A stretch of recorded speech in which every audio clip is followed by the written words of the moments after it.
Victor Wembanyama came out on fire last night. He scored 37 of his 40 points in the first half of the Spurs win over. It was the highest scoring first half in the NBA this season as Wemby continues to build on his all-star season. With the Spurs gaining ground on the Thunder in the West, here's an updated look at the current NBA MVP odds. SGA currently has the shortest odds to win the award at -220, while Wembanyama has the sixth shortest odds at 60-1. That's according to DraftKings Sportsbook. SGA would be the first player to win back-to-back MVP awards since Nikola Jokic did it in 2021 and 2022. Yesterday on First Take, Perk gave his thoughts on who he thinks deserves the award this season. If I had to vote today, Jaylen Brown gets my vote for MVP. He is the best two-way player in the game. He's the only player in the NBA that is top 5 in scoring and top 5 defensively when it comes down to opponent field goal percentage. That is MVP status. I don't want to say this to be like, to slight Derek White or be disrespectful to what Peyton Pritchard is doing, but Jaylen Brown is doing more with less. So he would get my MVP vote. Okay, so that's Perk's MVP vote. He would go with Jaylen Brown, obviously, of the Celtics. Chanae and Wendy are back here with us on First Take. Wendy, who would you take for this year's MVP right now? Right now, I go with Shai Gilgeous-Alexander. He's had an absolutely spectacular season. The Thunder have been almost unbeatable when he's been out there. He is injured right now, but he has only missed 5 games. So I think, as long as this abdominal injury doesn't last, he should stay within the threshold. Hope he doesn't get hurt again. He's a completely generational scorer and also excellent at the defensive end. He happens to be, in a lot of cases, their weakest defender, but he's still excellent, and so I've got him there. I will say this: we haven't had an American win the MVP since 2018. If Shai misses enough games, and I don't know how long this injury is going to keep him out, I do think Jaylen Brown is a compelling case, as with Cade Cunningham, but that's one sidelight to keep an eye on as this goes on. Chanae, what do you think? Yeah, I agree with Wendy when it comes to the momentum potentially shifting due to players missing games. If it's cool in the control room, can we put up those odds again? Because I think it's fascinating. Obviously, SGA is having a great year. Nikola Jokic is a walking triple-double. But with those two being out a number of games, thank you so much for that.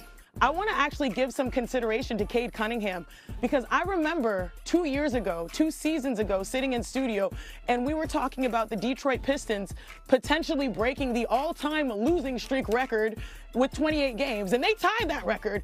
And then 2 seasons later, this guy has his squad at number 1 in the East. It's an amazing turnaround story. He's currently averaging 25 points. He is second behind Jokic in assists per game, and he is their primary ball handler, primary shot creator, major decision maker. He's a playmaker, clearly. I just love what Cade has done, and you're never going to rush him. He plays with a unique controlled tempo, so I believe Cade deserves consideration behind some of those superstars who have already been previously MVP for what he's been able to do in such a short amount of time. Now, I also like Jaylen Brown, too, because as Perk said, he's doing more with less. I believe he's number 1 or number 2 when it comes to usage. So they're using him a lot, and he's producing, and he's got this team in a place that is considered shocking, considering that they're without Jason Tatum. But Cade, the overall masterpiece that he's been able to do, to me, has also deserved consideration in this conversation. I can see Cunningham. Go ahead, Steve. I'll go quick, Steve. No, go, yeah. First off, Wembanyama should not be in the list. He's only played 38, 39 games. I mean, you got to play 75 games. I know the rule says not, but to me, I got to play in the 70s before I give you the MVP. But I'm with you guys. I'm going to go Jaylen. I'm with Perk too. I'm going Jaylen Brown, and I'm going to give you this way. Vegas, before the year began, the Celtics were around 41 wins. They're 34-19. They're going to win over 50 games. So Vegas thought without Tatum, they'd be a 500 team. And they're going to go out there and they're going to win 50. And the big reason why is because of him. I mean, he has played really well. Offense, defense, I'll let you guys figure out the metrics. And Cunningham is a very good choice. You could take him too. But the Pistons are more than 41.5. I can see Cunningham, but I think Perk hit it right in the head. I'm shocked the Celtics have played so well without Tatum. I'll go Jaylen Brown, Stevie. It's a toss-up to me between Jaylen Brown and Shai Gilgeous-Alexander. Shai Gilgeous-Alexander is so smooth, you damn near forget him half the time because of his greatness. I mean, it's just automatic. It's become automatic.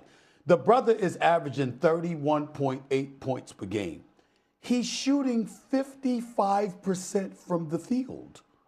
For the best team in basketball, fresh off an NBA championship, a league MVP, and an NBA Finals MVP. The year before that, he was the runner-up for league MVP. He's averaged over 30, now going on his 4th consecutive year. It's just automatic. And he's your point guard running the show, plus he defends. The brother's special. It's just that simple. Where Jaylen Brown comes in, the part where he's doing more with less matters. The fact that he's doing it without Jason Tatum really speaks volumes. But what should really resonate with all of us is the fact that he was a secondary option all of these years. That was ignored. He's been in like 6, 7 Eastern Conference Finals.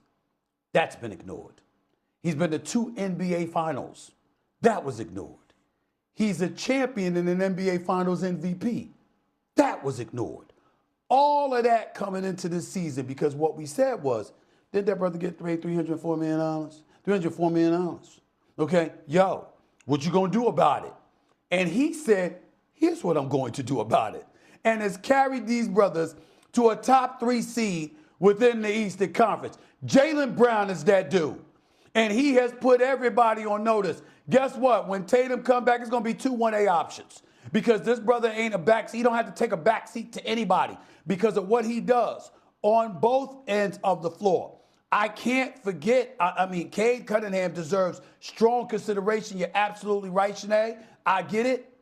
But we ain't going to finish this conversation without mentioning my man Jalen Brunson as a league MVP candidate. He's averaging more points than Cade Cunningham. He's shooting better from the field and from three-point range than Cade Cunningham. He is carrying the New York Knicks most nights. Not to say that Cade doesn't. Cade is right in there. It's 4 candidates for league MVP as far as I'm concerned. And it's those 4. It's Shea Butter with Jaylen Brown. And then, of course, there's obviously Jalen Brunson and Cade Cunningham. That's how I see it. Can I add one more name to this list that no one has brought up yet? What about Tyrese Maxey?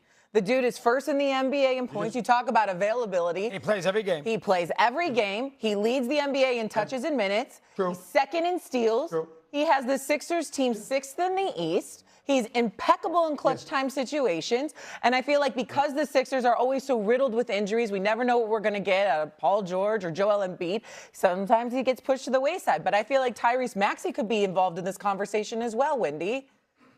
He has to be. Yeah, I think Maxey has a great chance to make first team or all NBA team. Stephen A., I don't.